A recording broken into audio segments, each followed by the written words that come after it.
Os la puedo contar en dos palabras: un patio y un trocito de cielo por donde a veces pasan una nube perdida y algún pájaro huyendo de sus alas. Era fusilamientos constantes y eso era terrible. En mi caso mucho más porque mi padre lo tenía penado a muerte. Muertos, cualquiera sabe. El primer juez militar que me condena a muerte me dice algo que resume toda la historia. Miguel, con la República habíais ido demasiado lejos y lo vamos a enterrar.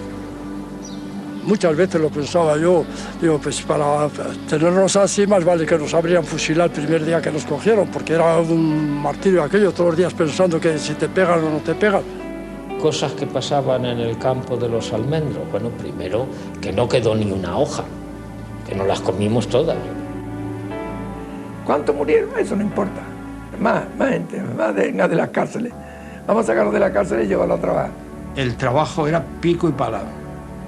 Ese era el trabajo. Uno de los elementos centrales de la actitud política del régimen fue la de negar a los perdedores la posibilidad de hablar de su derrota. Se acuñó una frase y se difundió mucho en España de aquellos tiempos: qué bonita es la ignorancia. Lo que nos iban no era transmitiendo historias, sino transmitiendo silencios, enigmas y la sensación de que había cosas ocultas por ahí.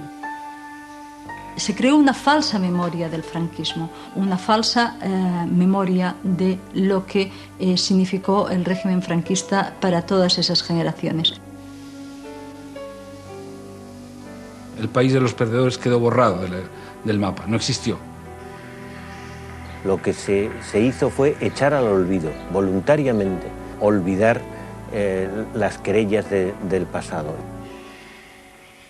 Es un pacto entre ciudadanos, ¿no?, de amnesia, de olvido, para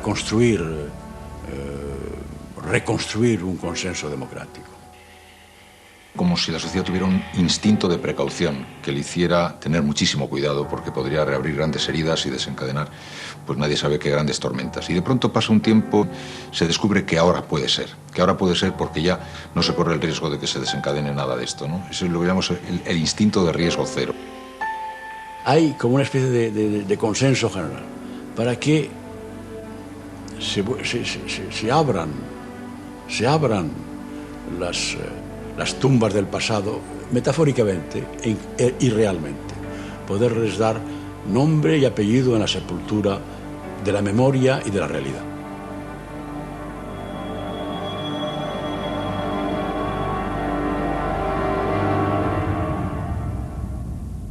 Ortega y Gasset decía que los pueblos que desconocen su historia están obligados a repetirla o condenados a repetirla.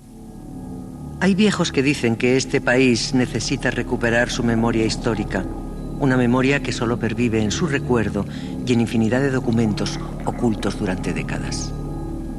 En este momento disponemos de unas fuentes nuevas ciertamente de una gran relevancia, que es la documentación oficial vinculada a la represión, básicamente archivos militares y Ministerio de Justicia. Dicen que las historias aguardan aletargadas en las estanterías del pasado. Ellos han dejado ahí todos los papeles. Es un papel muy malo, es un papel que se está gastando y que está rompiéndose, que se te quedan las manos cuando abres un expediente que ha estado, conservado en malas condiciones, y muchas veces el papel ya se rompe, pero está ahí. Hay documentos que dicen que existieron en España más de 100 campos de concentración, que miles de republicanos sufrieron la clasificación masiva, la reeducación, el internamiento ilegal y el trabajo forzoso, que vivieron un dramático exilio dentro de España durante la Guerra Civil y su larga y triste posguerra. Hay viejos que dicen que este país necesita reescribir su historia, el relato de los que fueron víctimas de sus ideas en aquellas cárceles y campos de concentración. Estamos en Miranda de Ebro y aquí enfrente estuvo el campo de concentración. Y por esto, antes de estar estas vías, era el camino que veníamos de la estación, te traían por aquí, y aquí aproximadamente, ante estas puertas, sigue siendo la misma entrada. Y de aquí entré yo el 8 de diciembre de 1937.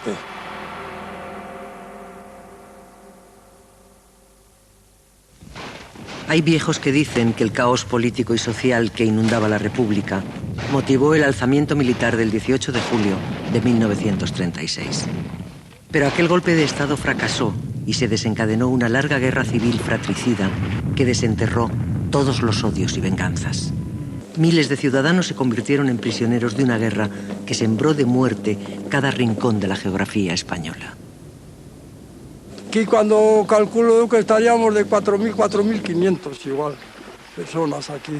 Estábamos, ya te digo, estaba aquí toda la parte de Asturias, primero el País Vasco, luego Santander, luego Asturias.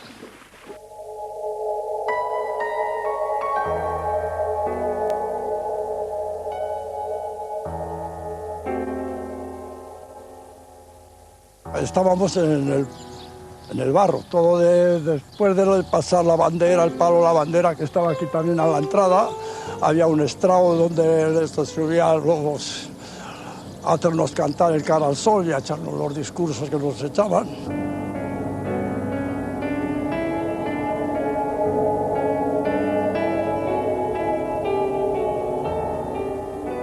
Y después nos hicieron, al lado de la ESO, nos hicieron hacer una capilla. Y después seguido, no recuerdo bien, serán 5 o 6 barracones hechos de mala manera, de madera, de mala madera. Hoy soy delgado, ¿no? Pero entonces era todavía la mitad de ahora. No sé si pesaría 30 kilos. Y claro, cuando llegamos aquí, pues ya se conoce que pudo más la enfermedad. La sarna, el tifus, los forúnculos y todo, que todo me salió a mí aquí, todo. Como la guerra civil fue constantemente una cadena de victorias de Franco y avance constante, esto genera gran cantidad de prisioneros, prisioneros de guerra y prisioneros civiles de depuraciones y de pesquisas en las zonas que se ocupan.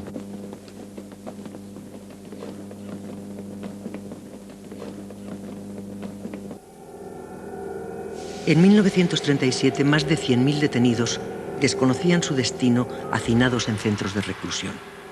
En julio, desde el cuartel del general Franco, se emitía el decreto de creación de la Inspección de Campos de Concentración de Prisioneros, un organismo militar para organizar el creciente número de campos de concentración. En España hubo como mínimo 100 campos de concentración. Estables, es decir, que dependiesen tanto de la Inspección de Campos de Concentración como de los cuerpos de ejército o de las divisiones orgánicas, he calculado 104 campos de concentración. El recuerdo más trágico que guardo yo es de la sed. La sed. O sea, yo creo que el hambre se resiste. Lo que no se resiste es la sed.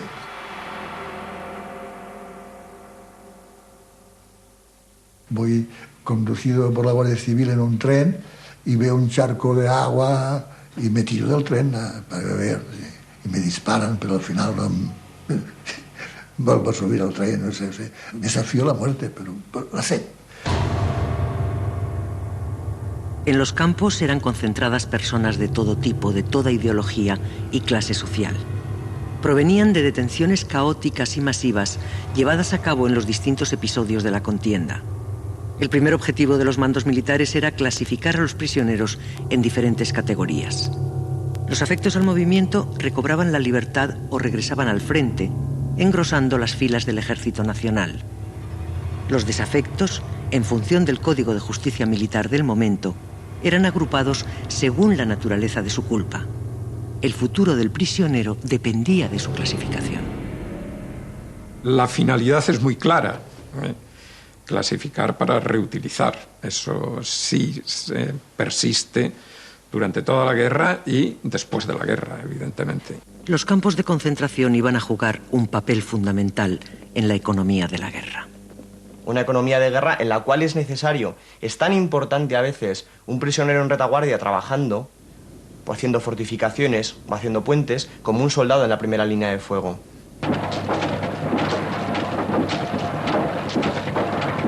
Nos dedicábamos a hacer trincheras. Nos ponían entre medio de las dos líneas, allí te daban un pico y una pala, por un lado tenías a nuestros compañeros y por el otro lado tenías a los nacionales, te ponían en el medio y salías allí y no sabías qué hacer, porque como si te ibas para un lado o para otro, los dos disparaban.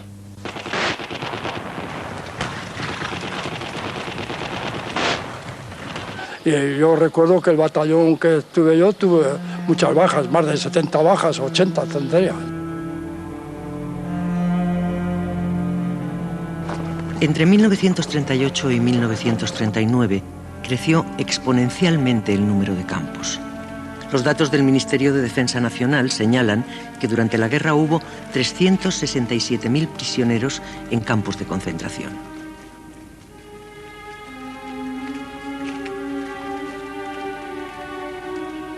Los partes oficiales del ejército añadieron 140.000 detenidos durante la ofensiva final. El más de 500.000 de prisioneros en campos de concentración superaba la capacidad organizativa del Ejército Nacional. Pasaban meses entre la detención y la clasificación del preso. A mí me detuvieron en el puerto de Alicante porque se corrió la voz de que los que teníamos responsabilidades políticas fuéramos al puerto de Alicante, donde iban a venir barcos ingleses y franceses a recogernos, pero tristemente lo que llegaron fueron los barcos franquistas y la división Litorio, que entró en Alicante.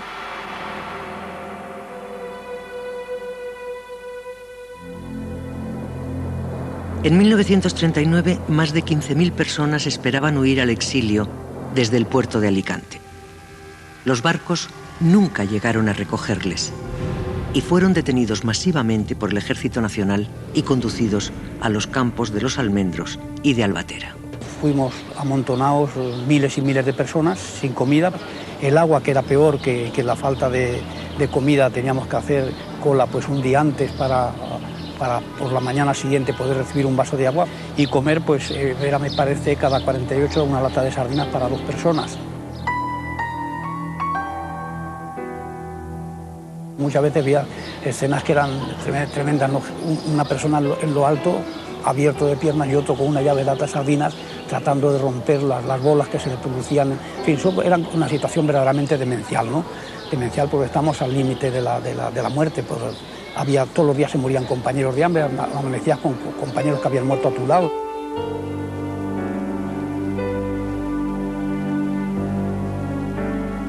Yo conozco eso de una manera muy próxima porque mi primera mujer con mi hija estuvieron prisioneros en Albatera y ahí a mi hija contrajo una enfermedad que acabó con ella.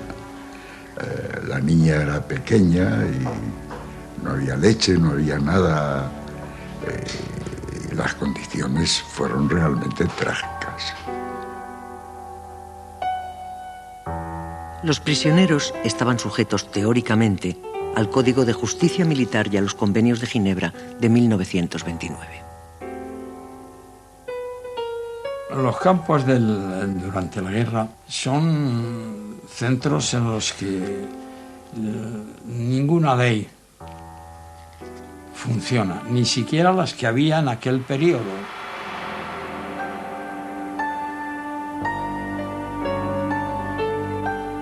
Las reglas que ellos seguían eran la violencia y utilizaban la violencia que necesitaban. Las diferencias ideológicas se radicalizaron en ambos bandos. Mientras en la zona republicana se iba a las barricadas, extremando principios libertarios y comunistas, en la zona nacional se esgrimía la defensa de valores religiosos y del pasado. Orden y tradición para eliminar las leyes democráticas establecidas durante la República. la República abole la pena de muerte. Y los primeros y los sublevados lo primero que hacen es reimplantar la pena de muerte en el Código Penal. En medio de la sangre y del horror que ocurre en los dos lados, estas cosas, claro, hay que decirlas y diferenciarlas claramente. A España se le presentó el dilema de conservar sus convencionalismos legales y perecer, o salvar a la nación, saltando por encima de ellos. La mayor parte de la represión estuvo en manos del poder y se hizo desde las instituciones o vinculado a las instituciones. Y esa es una diferencia esencial. Además, no fue un proceso espontáneo. Son bien conocidas las circulares del general Mola, aquella circular que ponía hay que sembrar el terror, hay que dejar una sensación de dominio utilizando una violencia para acabar con nuestros enemigos. Había una especie de desprecio casi racista de los generales africanistas frente al proletariado de la península, y así podrían traspasar todos sus odios africanos, o sea, los odios a la población colonial, a la clase obrera de la península. Lo interesante es la determinación de Franco, y evidentemente de su personal, de hacer una purga, o sea, una purificación de cada centímetro, de cada kilómetro cuadrado de territorio conquistado, y con lo cual Franco hace un esfuerzo de guerra lo más lento posible. España cumple en los momentos actuales su destino providencial. Como en otras épocas, derrama ahora su sangre en defensa de la civilización. El mundo, en un mañana próximo, comprenderá la magnitud del sacrificio y entonará sus cantos de agradecimiento. Ansia exterminadora, una ansia de liquidación. Había que liquidar, quemar, abatir, arramplar, destruir. En ningún momento quiso un rendimiento rápido de las fuerzas opuestas, que es lo que normalmente los grandes generales tipo Rommel, Napoleón, Alejandro el Magno, es lo que normalmente buscaban. Franco no, Franco nunca buscaba eso. Lo que él buscaba era la aniquilación de la fuerza opuesta, porque lo que pretende Franco es preparar el terreno para un régimen eterno.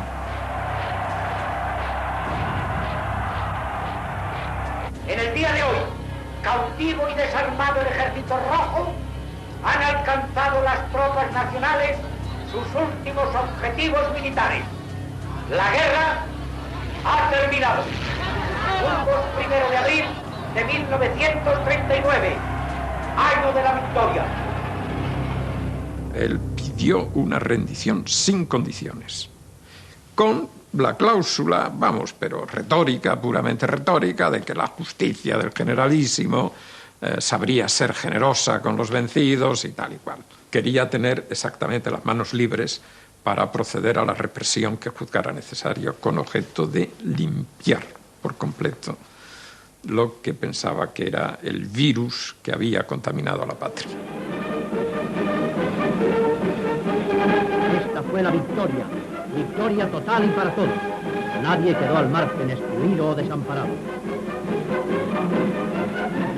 Me detuvieron el día 1 de abril del 39, o sea, justo el día que terminó la Guerra Civil Española.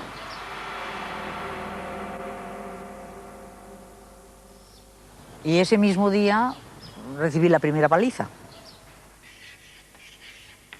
Al terminar la guerra, en el mismo mes de abril, ¡zas!, se detiene. Y a mí me dan, en el mes de abril mismo, me dan una paliza terrible, una gente que yo no conocía de nada, ni ellos a mí.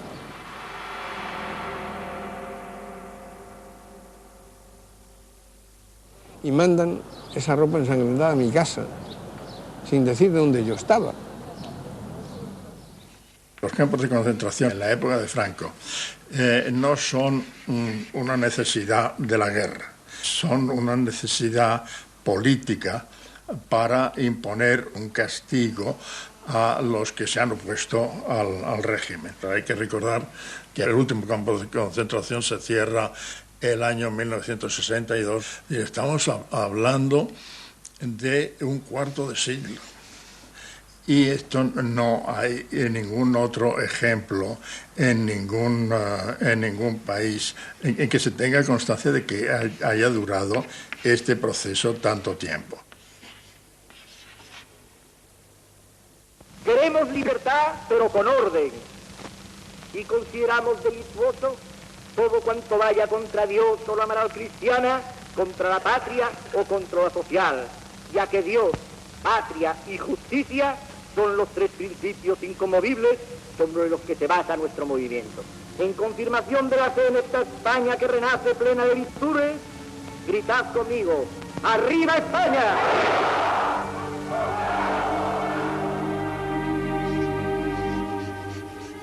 El caudillo orientaría un país obediente y hermético, unido en torno a valores de patria, religión y orden. Mandó borrar de España todo vestigio republicano.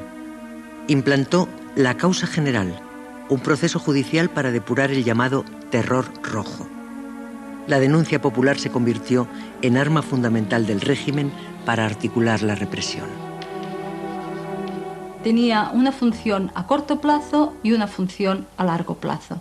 A corto plazo se trataba de eliminar todos aquellos que fueran contrarios a su proyecto social y político. A largo plazo se trataba de doblegar, se trataba de someter al conjunto de la población.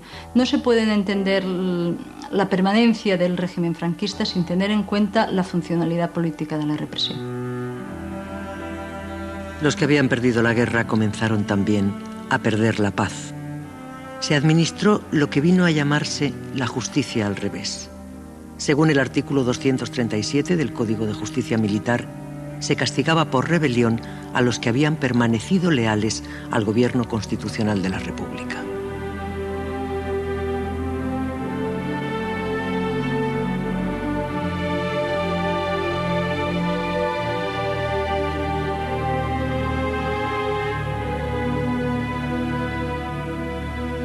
La Ley de Responsabilidades Políticas inculpaba con carácter retroactivo a toda persona vinculada al régimen republicano desde 1934. Provincia por provincia hay un tribunal de responsabilidades políticas, donde se le da importancia pueblo por pueblo a tres personas. El alcalde, que normalmente es el jefe de falange, el jefe comandante de la Guardia Civil, que normalmente está en ese pueblo, y el cura.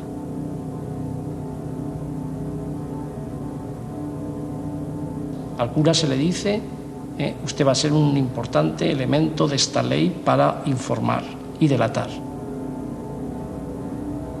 La suerte de una persona, su liberación, su puesta en libertad, podía depender de un aval de alguien de falange, pero también del cura de su pueblo.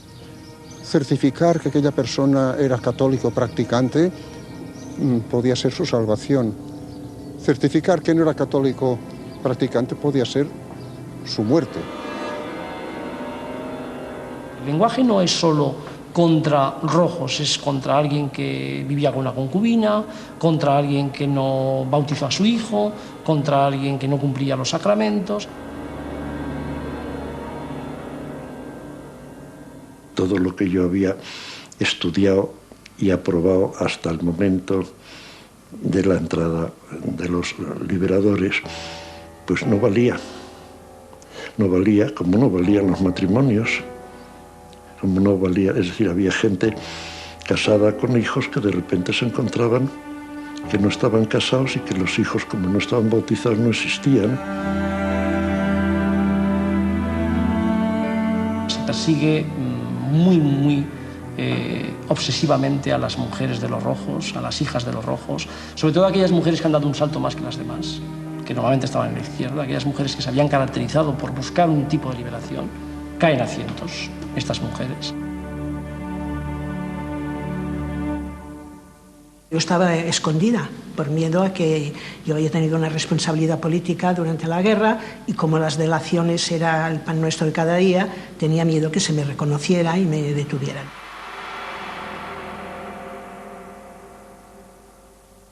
Yo no estaba políticamente en aquel momento incorporada en ninguna organización y me detuvieron. Me llevaron a la dirección, bueno, a Puerto de Sol, a las célebres dependencias policiales. Allí, como todos los que entrábamos en este sitio, sabíamos cómo íbamos a entrar, pero no sabíamos si íbamos a salir, porque allí mucha gente perdió la vida, ¿no? A mí me maltrataron muchísimo. Nada más os tengo que decir que me destrozaron todo el aparato reproductivo, ¿no? Me pegaron muchísimo, me hicieron mucho daño, pero no me hicieron cosas que yo luego vi en la cárcel a compañeras. A mí no me pusieron corrientes en los pezones, ni en los oídos, ni cuñas en las uñas, ni nada de todo esto.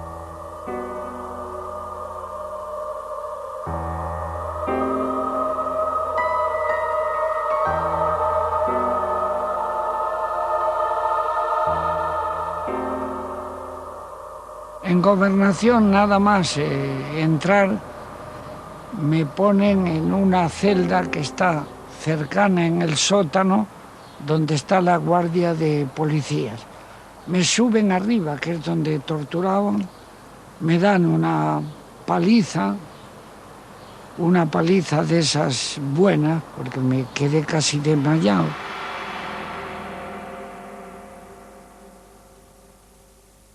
Y me ponen las esposas, cosa que duró 15 días con las esposas puestas atrás para que no descansaran. Por la noche me llamaban, otra vez palizas, a veces te ponían una careta antigás, pero era para cerrar, te cerraban eso y cuando ya estaba medio asfixiado te la destapaban y empezaban otra vez a dar palos y tal y cual, para declarar dónde estaba la gente. Al entrar mi mujer a la frontera española, la está esperando allí la policía.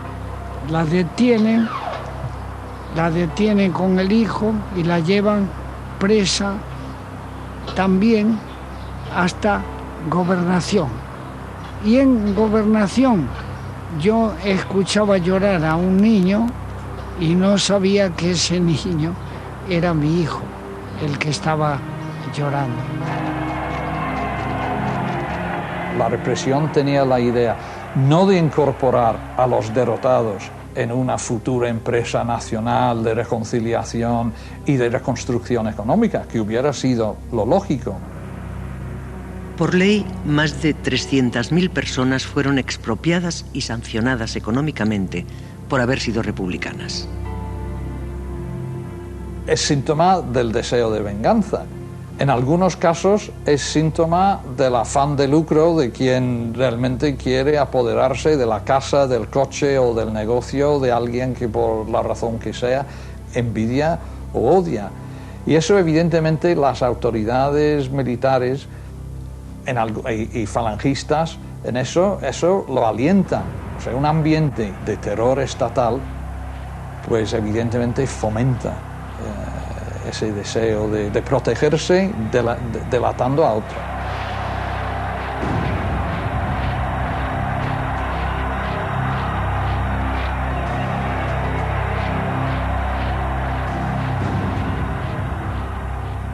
Es una represión con denunciantes, porque aunque decimos que la represión fue franquista, los denunciantes eran de casa, ¿no?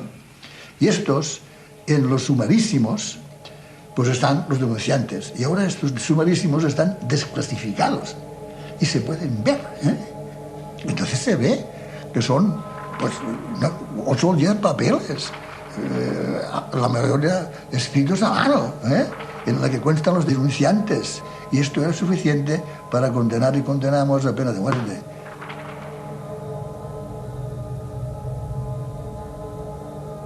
En la cárcel es cuando nos llamaban a consejo de guerra sumarísimo y el juez tenía la siguiente preparación, que era decir: con ustedes yo quisiera ser confidente, policía, juez, fiscal y piquete de ejecución. Así que diga lo que quiera, porque si total lo voy a matar igual. El fiscal me pide pena de muerte porque, claro, yo había dirigido un diario republicano y nosotros se nos condenaba por rebelión militar contra el alzamiento. Ellos se alzaron y nosotros nos rebelamos contra el alzamiento. Yo estoy condenado por rebelión militar por la rebelión contra el alzamiento. Eran juicios en dos turnos de 15, media hora. Y en aquella media hora apenas tenían tiempo el relator para leer las acusaciones, que eran acusaciones sin comprobar de nada, porque la denuncia era suficiente, no se comprobaba nada. Pasaba de todo. Incluso hay un caso en el cual el fiscal le pide reclusión perpetua y el defensor le pide pena de muerte. Y lo fusilan. O sea, la gente cree que les acusaban de delitos graves. No hacía falta. Solo hacía falta ganas de fusilarlos.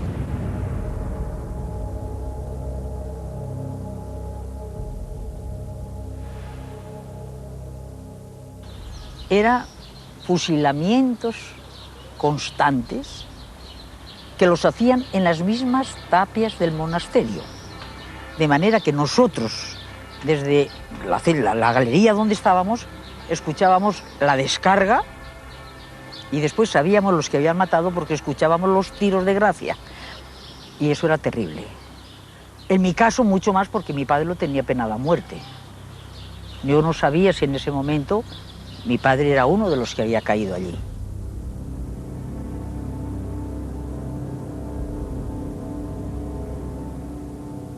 Al lado de la cárcel estaba el taller de ataúdes. Entonces, como nosotros oíamos el repicar de los operarios, pues había técnicos ya, presos técnicos, que más o menos por el repicar de los operarios decían, pues 10 ejecuciones. Pero cuando repicaban por la noche y todo, pues esto ya iba a decir 30, 40 ejecuciones. Y si estaban 3 días repicando, pues eran 3 días de 40 ejecuciones.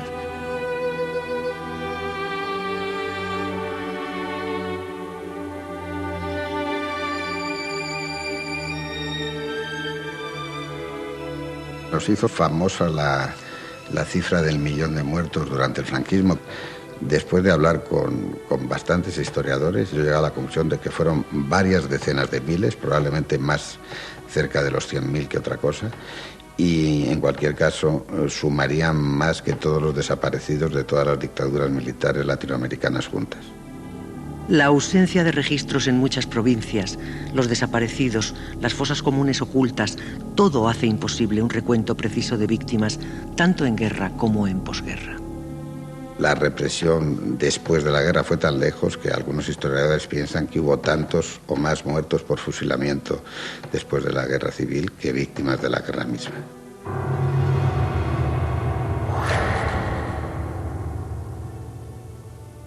Por parte de Franco había la voluntad de exterminar físicamente a 2 generaciones de demócratas y de republicanos en este país, y hay que reconocer que hasta cierto punto lo consiguió. Yo creo que es importante entender que quienes hacen estas cosas no son monstruos, son personas como nosotros, que se enamoran, que tienen hijos, que sufren, que van al cine y que luego se llevan por delante a 200.000 ciudadanos sin que les tiemble el pulso. La vida nuestra es muy difícil de entender por quien no ha vivido aquello. Por ejemplo, en la prisión de Porlier, donde yo estuve condenado a muerte, éramos aproximadamente 3.000 condenados a muerte. Y nadie podía entender que estando condenados a muerte tuviera la moral y tuviéramos la alegría incluso que teníamos de la identificación que teníamos con nosotros mismos. Hasta tal punto que cuando bajamos por la mañana, nos abrían las galerías y bajamos al patio, bajamos contentos porque era por lo menos tener seguro 12 horas de vida, ¿no? Pero cuando nos subíamos al atardecer ya a las galerías era el momento tremendo porque sabíamos que un grupo de nosotros iba a desaparecer, iba a caer al día siguiente con las últimas estrellas de la madrugada. Muy de mañana, aún de noche, como presagio funesto, cruzó el patio la sotana, más negro, más que la noche, menos negro que su alma, el cura Verdugo de Ocaña.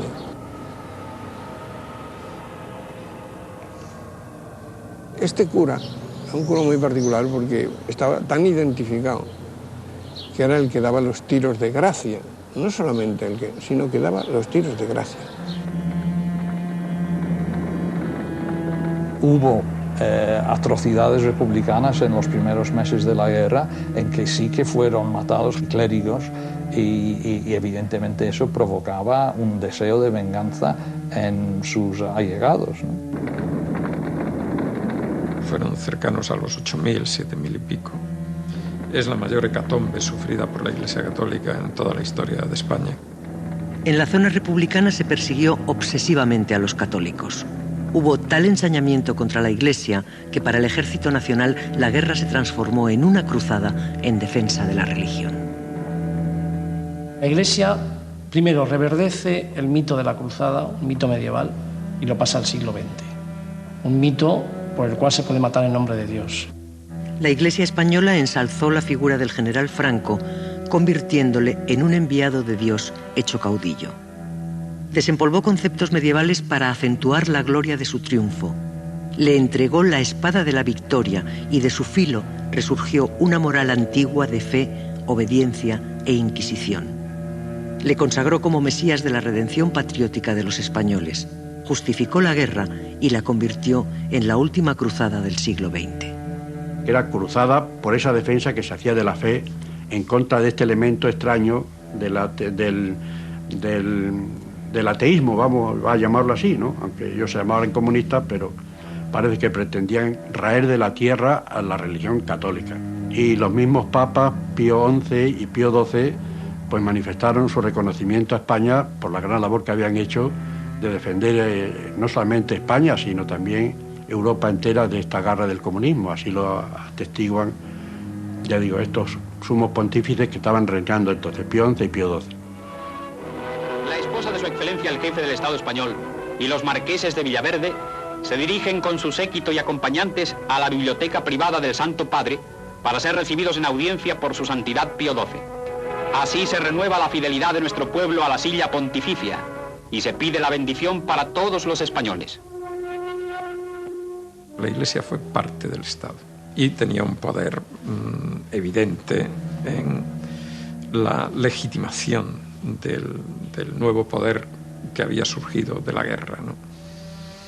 Entonces, la Iglesia Católica como institución es responsable de lo que estaba ocurriendo.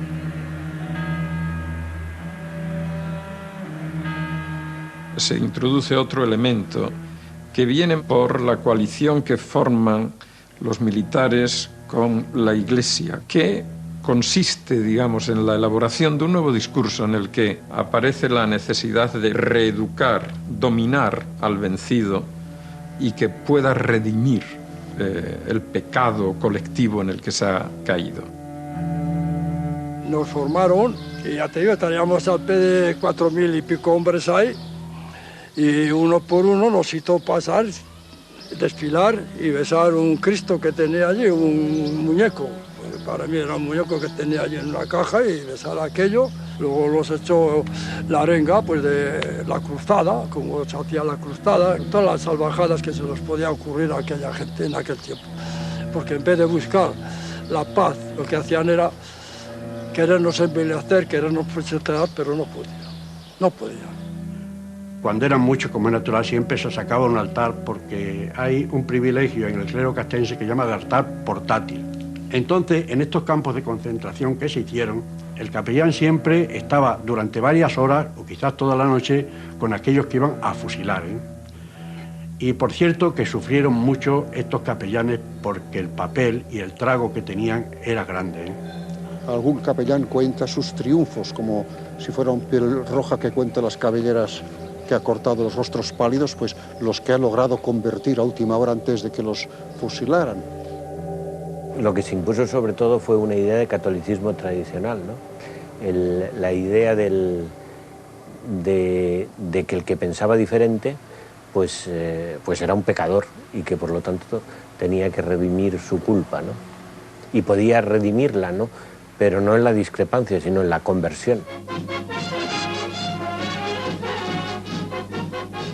Y he aquí que la España de Franco abre sus granjas y cuarteles y habilita sus monasterios y castillos para alojar a estos hombres que fueron enemigos nuestros.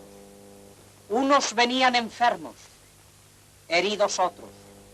Vais a presenciar no ya la vida que les conservó nuestra justicia, sino la vida que les rehace nuestra hermandad.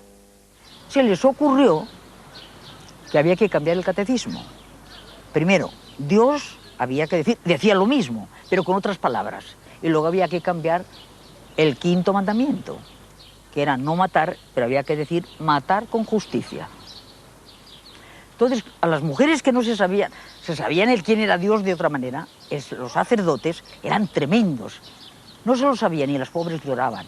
Pero mujer, no te preocupes, si tú dilo como lo decías antes, si es igual, si quieres decir lo mismo. Es que el sacerdote me ha dicho que si no me lo aprendo como es ahora, no me va a gestionar la libertad condicional. Entonces las pobres se desesperaban. El objetivo fundamental es que lo que sale de la cárcel sea sustancialmente diferente de lo que entró. El precio para formar parte de la Nueva España es haber renunciado a su identidad, a lo más íntimo del ser humano. España ofrece más aún. España les ofrece a estos hombres la revalidación. Y como un tullido que desentumece su mano cerrada, estos hombres abrieron el puño. En el momento que te movías para cualquier cosa, llegaban, venga, ponte de cara a la pared, alza el brazo y canta 50 veces el Cara al Sol.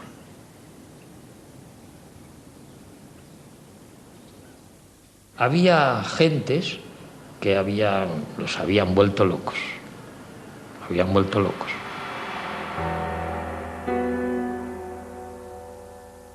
A base de aplicarles corrientes y tal, a estos los curaban tirándoles vestidos, cubos de agua encima. Y entonces los dejaban todo el día secándose como podía cada uno. Eran lo más inhumano que se pueden imaginar. Inhumanas, fíjese siendo monjas. Si cometíamos alguna cosa, las metían en celda, las ponían incomunicadas el tiempo que estimaran conveniente, según la causa que ellas interpretaban que era. 1 semana, 2 semanas, 1 mes, 2 meses, en una celda sola la persona. El tipo de castigo que se realiza, pues básicamente es eso, confinamiento en celda de castigo, unas celdas de castigo pues que están en unas condiciones ínfimas, ¿no?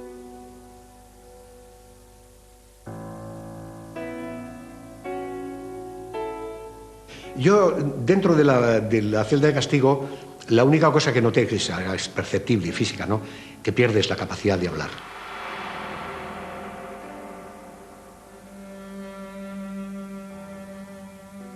Es decir, que al no utilizar las cuerdas vocales se te atrofian. Y cuando salí no podía hablar. Sin embargo, uno de los peores castigos para los presos no será exactamente lo contrario, lo que pueda pensarse, estar confinado en una celda, sino estar privado de la comunicación exterior.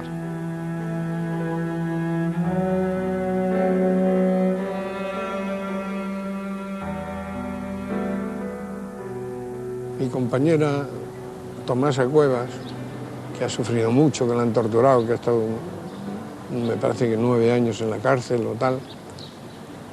Tenemos una sola hija, Estrella. La dejamos en casa de mis padres cuando tenía 9 meses. Y la volví a ver una vez, un momento, cuando tenía 10 años.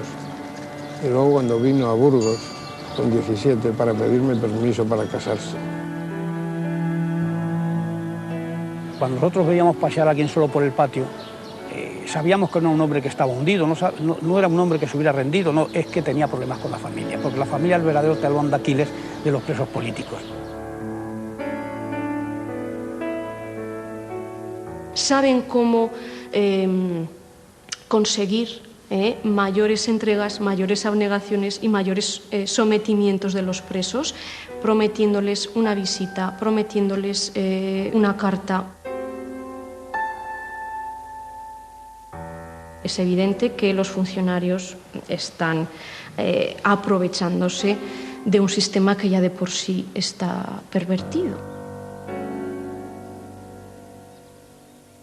Allí en la cárcel El tío sinvergüenza, a una le cogía las piernas, a la otra le tocaba el culo, y las que estábamos en la cola, a una las cogía por el pecho, a la otra para poner más para allá. Y yo, como estaba pendiente, con que me va a coger, digo, pero un momento, mire usted, a mí no me toca usted. Y sale el tío diciendo, pues ahora no ve usted a su marido.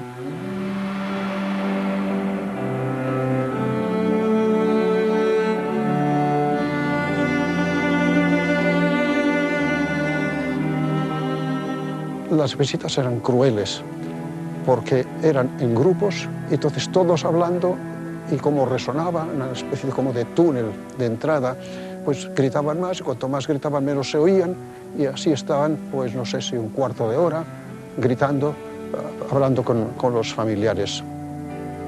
Que tenía usted que hablar, no se enteraba usted de lo que hablaba, porque una reja con una tela metálica, y luego 1 metro de pasillo, y otra reja y otra tela metálica donde están ellos. Aquello así, porque entrábamos a montones, tenía usted que hablar a voces, no se enteraba usted la mitad de las veces. El verlo, otra cosa no era. Toda la semana iba a llevarle la comida y la ropa.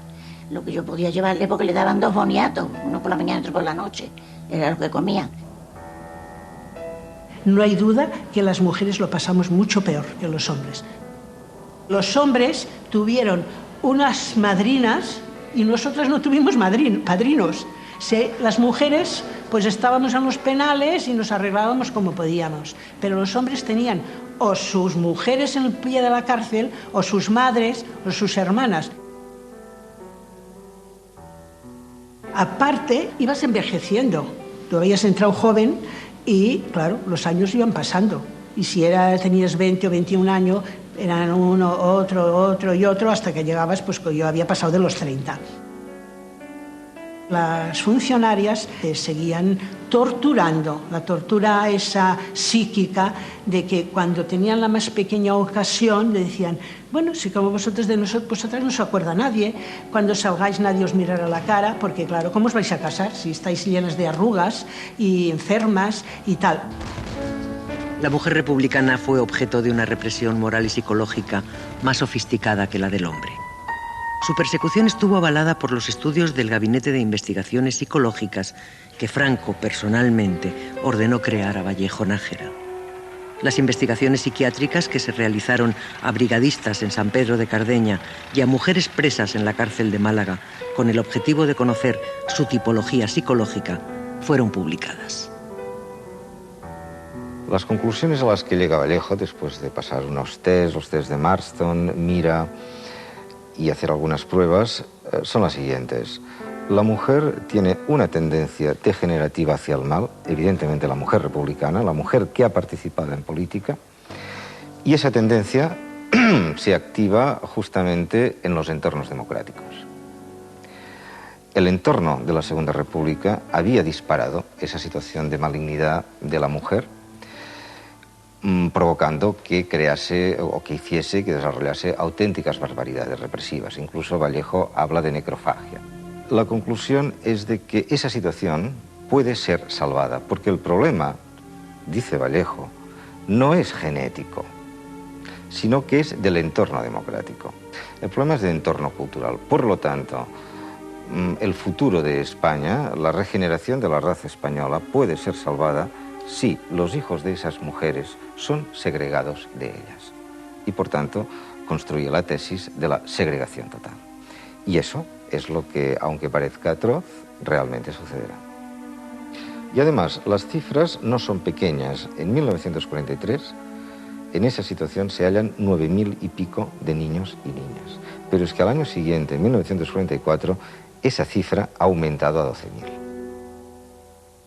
Hay casos documentados en Saturrarán, por ejemplo, donde sin previo aviso se hace formar a las presas, estoy hablando de 1944, se separa a los niños y niñas de las madres, se les monta en un tren, las madres intentan hacer alguna acción y son apaleadas posteriormente, se montan los críos en el tren y el convoy ferroviario parte hacia un destino que las madres no conocen.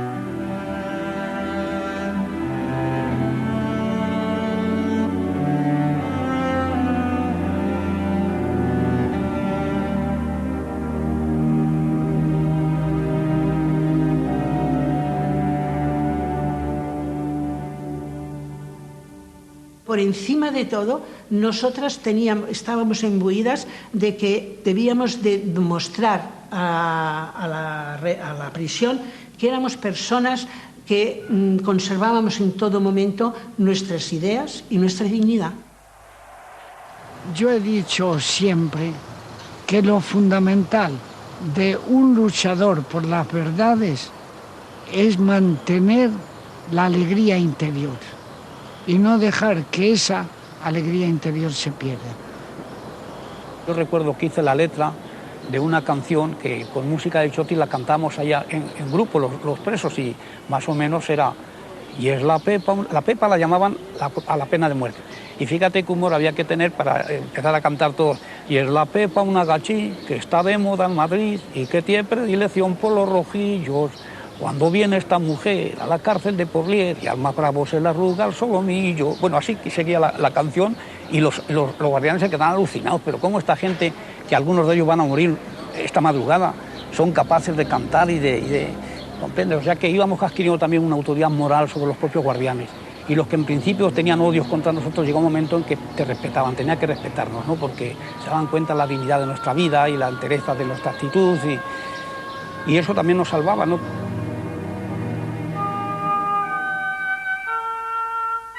Hasta 1945, Franco no dictaría un indulto para los delitos cometidos durante la guerra.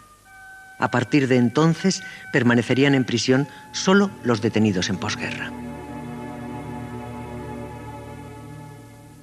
La única esperanza que podíamos tener nosotros era que Hitler fuera derrotado, los alemanes derrotados. Porque mientras duró la guerra mundial, siempre nosotras pensábamos que íbamos a salir liberadas, que nos liberarían, que aquellas condenas no las cumpliríamos. No era una esperanza, era una seguridad. Franco, aliado de Hitler, no podía sobrevivir a la derrota del nazismo. Algunos lo han llamado la noche negra del franquismo, el momento en que hay auténticos brotes de temor entre los franquistas, que piensan que podría ser el final y además que podría ser la venganza de los reprimidos. En el año 45, efectivamente, hubo grandes probabilidades de restablecer la monarquía. Es cuando se empezó a trabajar en el pacto entre el socialismo en el exilio, que era Indalecio Prieto, y la derecha en el exilio, la CEDA en el exilio, que era Gil Robles, y se terminó por llegar al pacto San Juan de Luz. Sin embargo, el pacto naufragó. La hipotética implantación de una monarquía democrática en España hizo temer a las potencias aliadas un posible regreso del comunismo. Lo que cambia luego es el comienzo del enfrentamiento entre la Unión Soviética y Estados Unidos. Eso lo cambia toda la relación de fuerzas, y España se convierte de nuevo en una base posible de otro tipo de guerra, que hace ya que las potencias aliadas, empezando por Estados Unidos, se olviden o dejen de lado esos aspectos morales de la necesidad de acabar con Franco, y se convierta Franco en un aliado potencial por su situación estratégica. La Guerra Fría, en contra de la esperanza republicana, consolidó la permanencia del régimen franquista. Franco, que decretó el fin del estado de guerra en 1948, continuaría dictando el desarrollo de la vida española, un desarrollo que había forjado desde 1939.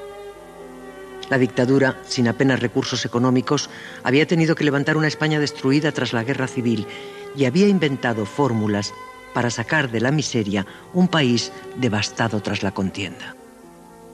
En las cárceles y campos de concentración, el régimen había encontrado en la población presa una enorme bolsa de trabajadores con infinidad de profesiones y aptitudes. La invención del sacerdote jesuita Pérez del Pulgar, inspirando la creación del patronato de Nuestra Señora de la Merced para la redención de penas por el trabajo, fue la clave para rentabilizar el enorme caudal de mano de obra reclusa.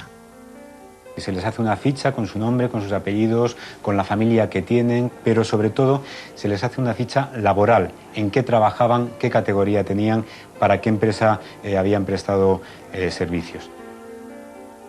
Al comienzo, el patronato gestionó la redención de penas por el trabajo con presos cuya condena era baja. Posteriormente, fue incorporando a reclusos con penas mayores. Franco creó la redención de penas por el trabajo. Le lo presentó ante la humanidad como el benefactor mayor de los presos que tenían las cárceles porque les había otorgado la redención de penas por el trabajo. Representaba que estando realizando un trabajo, si era un día, le contaban 2 para su estancia en la cárcel. Sus días de prisioneros están consagrados a unas labores que les convierten en seres útiles, redimiéndoles de su existencia de paria. El régimen presenta ese sistema de redención de penas como la mejor cara de la dictadura, es decir, es una muestra de la magnanimidad del caudillo, y así se vende así se presenta a través de la prensa, a través del discurso oficial, etc. De las masas proletarias, de las multitudes internacionales, hicimos orden y concierto. Y los que eran despojos humanos deberán a España su regeneración. Pues yo he estado en las cárceles franquistas 8 años y medio. Fui condenada a 30 años.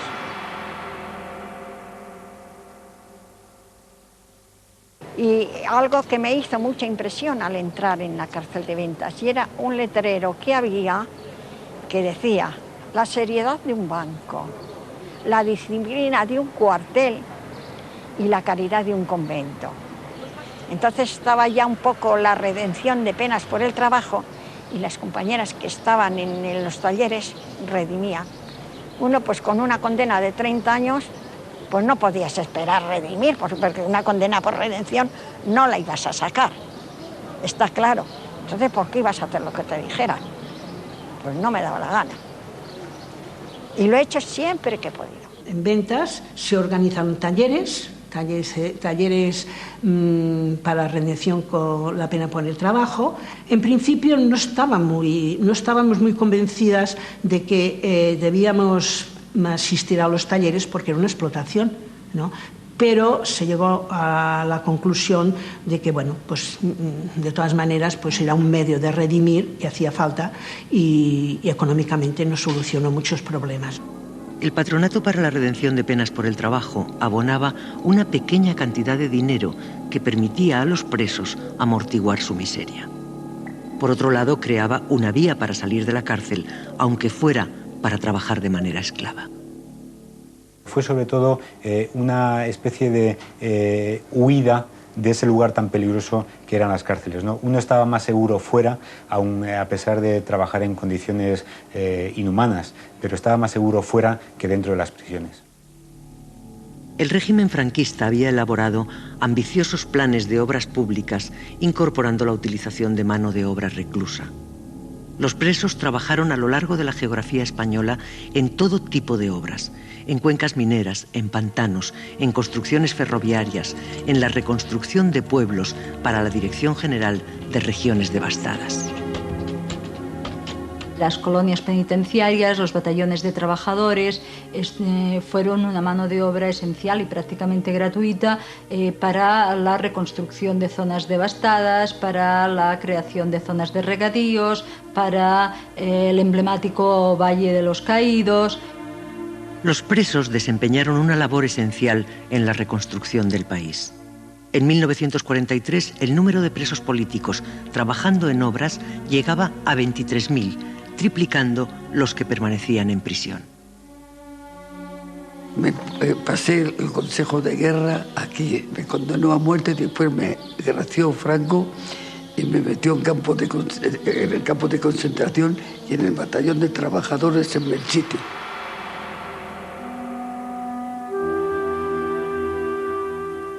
Y como nos decían, vosotros habéis destruido Belchite y ahora lo tenéis que reconstruir. Y nosotros no hemos destruido. Son ellos que tenían más cañones y más aviones que nosotros, que lo han hecho.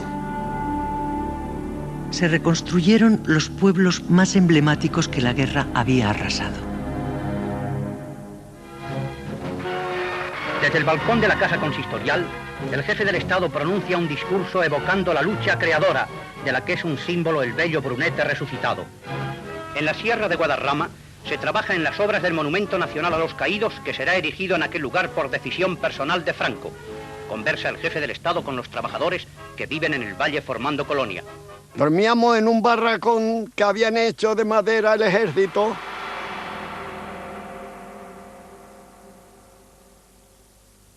En cada destacamento había 2 o 3 guardias de prisiones, que la mitad de ellos eran del ejército porque se vino la avalancha de tantos presos, y esos son los que hacían el recuento después de comer, nos metían en el barracón, echaban la llave y ya está. Son unos 80.000 metros cúbicos de piedra los que es forzoso extraer todavía para la terminación total de esta obra. Franco muestra su interés por la terminación de este monumento, en el que perdurará el recuerdo de los caídos como eterna consigna de las mejores empresas españolas. En Cuelgamuros había en realidad 3 destacamentos penales.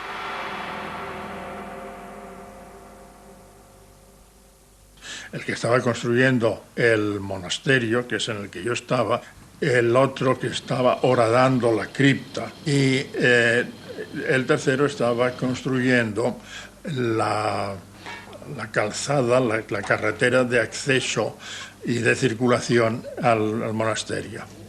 En el campamento que estaba horadando la cripta era un trabajo de riesgo, porque al fin y al cabo se estaba volando el granito. Entonces había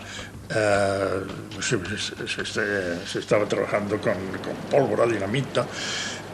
Entonces eso era un trabajo arriesgado y murieron bastantes personas. Y se trabajaba mucho, mucho. Y usted ve toda esta explanada que hay, todo esto es sacado de dentro del túnel, con mulos y con burros, y que entonces no había aparatos de ninguna clase, era todo, hasta los barrenos se echaban a base de...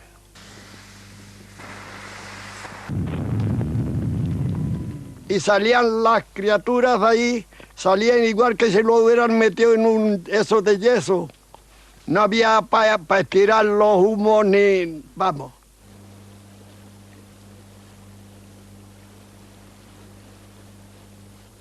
Nos encontramos en la posguerra a presos, miles de presos trabajando para la construcción de más de 30 embalses y canales de riego y saltos de agua, saltos de electricidad, los más importantes de la época. La lucha contra la sequía llevó a la dictadura a destinar enormes esfuerzos en levantar pantanos y obras hidráulicas. De todas, la de mayor envergadura fue la construcción del canal del Bajo Guadalquivir.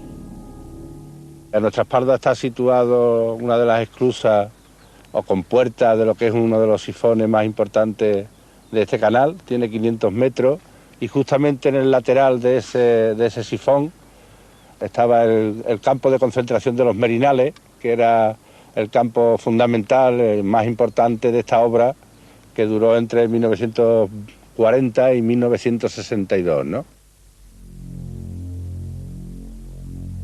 Por esta obra han pasado entre 10.000 presos políticos y algunos comunes. Los presos construyeron pues alrededor de unos 80-85 kilómetros, fundamentalmente las grandes obras de infraestructura, o sea, acueductos, sifones, lo más duro, ¿no? Es que era una obra muy grande, y una obra muy grande sin mecanismos, sin maquinaria.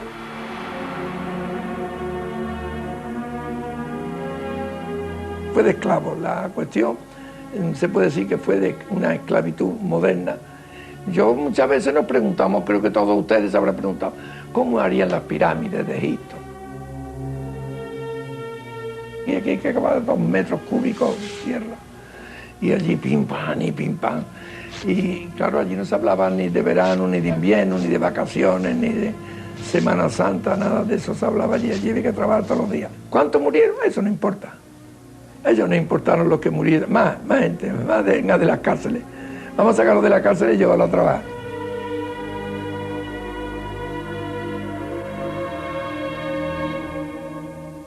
Los grandes terratenientes aprovechan la coyuntura y empiezan a marcha forzada la construcción de este canal, que llega a poner 80.000 hectáreas en regadío. Logran que en algunos casos sus terrenos se revaloricen hasta en un 400, en un 500%.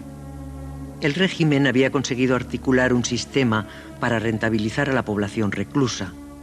Los datos muestran que el alquiler de presos a las empresas reportó un beneficio al Estado, calculado a la baja, en torno a los 610 millones de euros de hoy.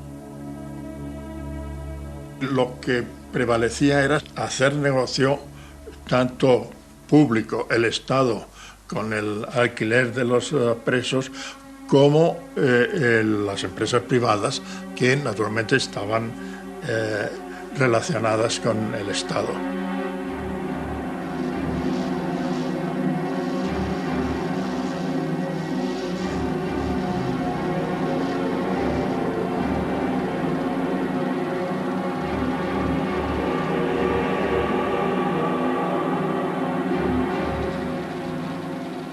Aquellas empresas privadas que se beneficiaban de estos presos y que pedían presos al Patronato para la Redención de Penas, estas empresas tenían que pagar el salario medio de un obrero de la zona.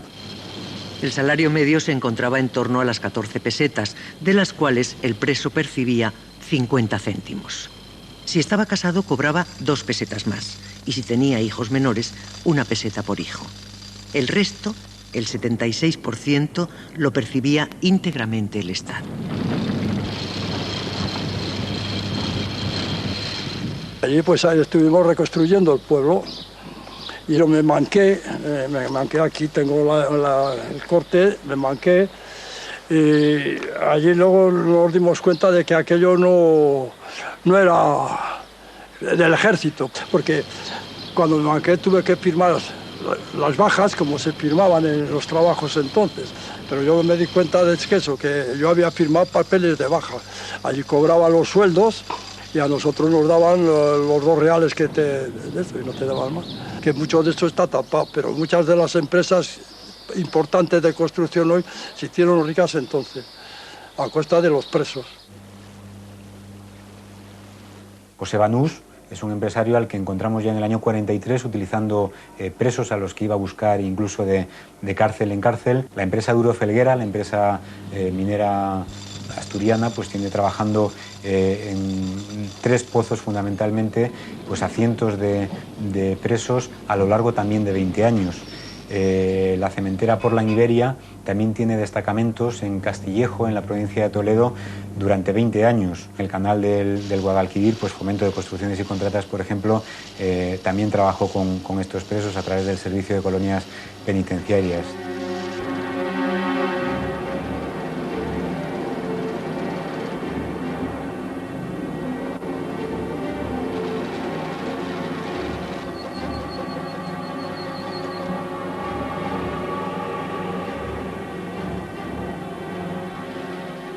Una de las claves de por qué los empresarios privados pedían a estos hombres es que estaban a disposición las 24 horas del día y todos los días de la semana.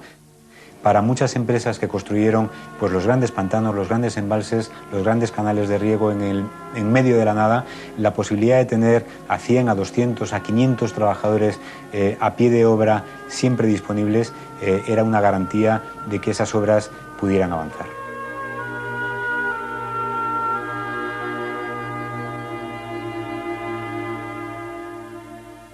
Muchas veces las empresas pedían obreros o pedían picadores y lo que les llegaban pues eran oficiales o incluso ingenieros, con lo cual estaban contratando a obreros muy cualificados o a trabajadores muy cualificados por el precio de un obrero no cualificado.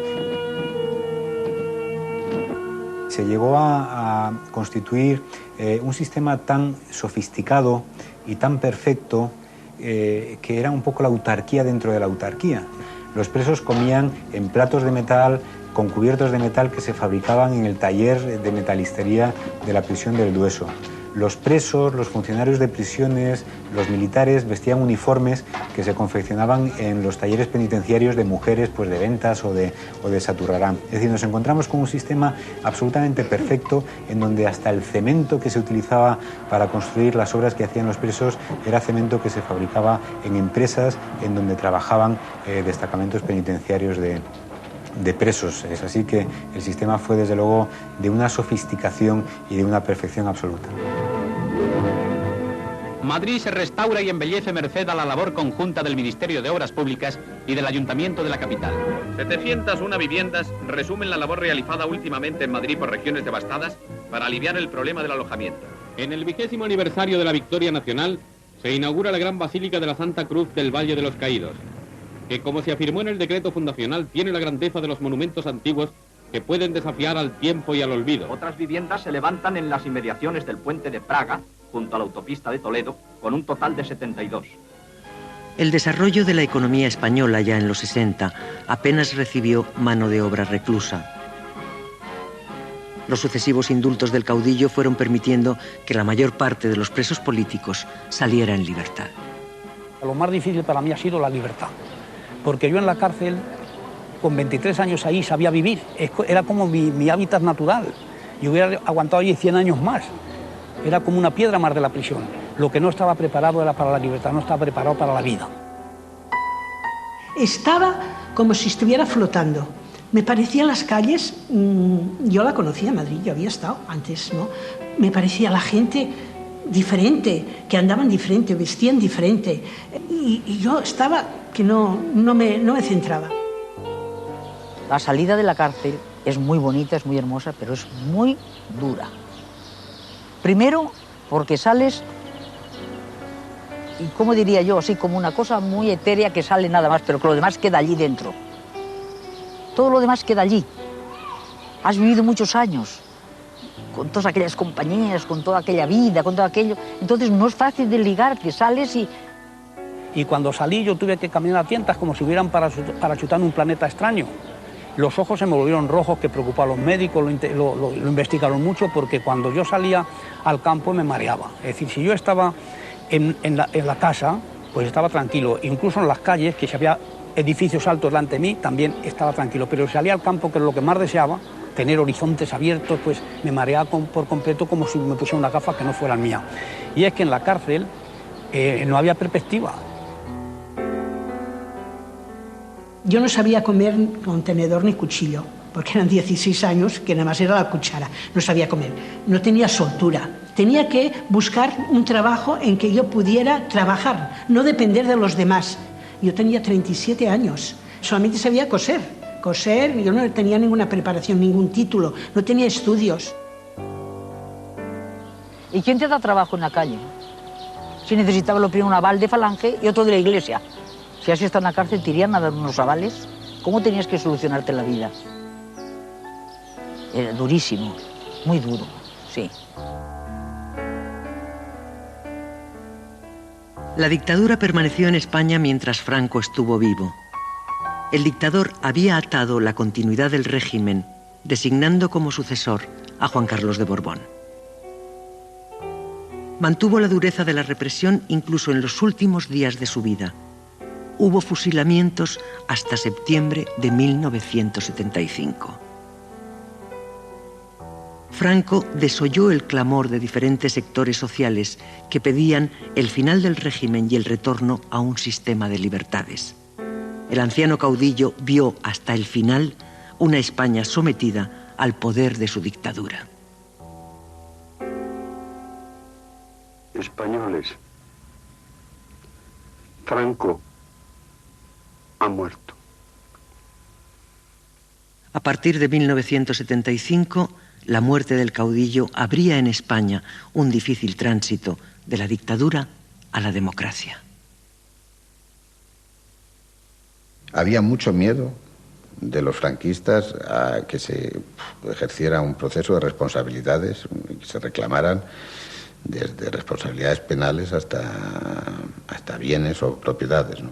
Pero había mucho miedo también por parte de la izquierda y de la oposición democrática, miedo a la intervención del ejército, miedo a un aumento de la represión miedo, si no a una guerra civil nueva, a una nueva confrontación formidable, llena de terrorismo, de muertes, de tensiones y de empobrecimiento. Las fuerzas políticas, de una manera muy especial la oposición democrática, comprendieron que era necesario hacer un pacto con las fuerzas que habían gobernado hasta entonces España. Y hubo la fortuna de que el rey pues nombró a un jefe de gobierno que desde dentro del sistema franquista se alineó con la democratización de la vida española y facilitó y contribuyó a que el pacto fuera posible, en el que personas que estaban al frente de partidos tan complicados como eran el Partido Comunista se dieron cuenta que no había otro camino. Nosotros hicimos muchas concesiones, es verdad, claro, pero eran concesiones teóricas, porque en la práctica hace concesiones aquel que tiene con qué hacerlas. Se ha venido a llamar el Pacto del Olvido. Evidentemente hay muchos políticos, entre ellos Felipe González, Santiago Carrillo y otros muchos, que pensaron que lo prudente para conseguir un bien mayor, que era la democracia, que era prudente no husmear en todas esas cosas. Y en este sentido sí que hubo Pacto del Olvido, y yo creo que era un pacto necesario. Dicen que con la ley de amnistía de 1977 se hizo borrón y cuenta nueva. Por un lado se indultaron los delitos de terrorismo, por otro, la ley exculpó de toda responsabilidad penal los delitos cometidos por la represión franquista durante los 40 años de dictadura. Las víctimas de la represión aceptaron silencio a cambio de democracia. Fue, para mi opinión, la concesión más grave que hemos hecho los comunistas en ese periodo, pero si no la hubiéramos hecho, en este momento probablemente no habría un sistema democrático en España.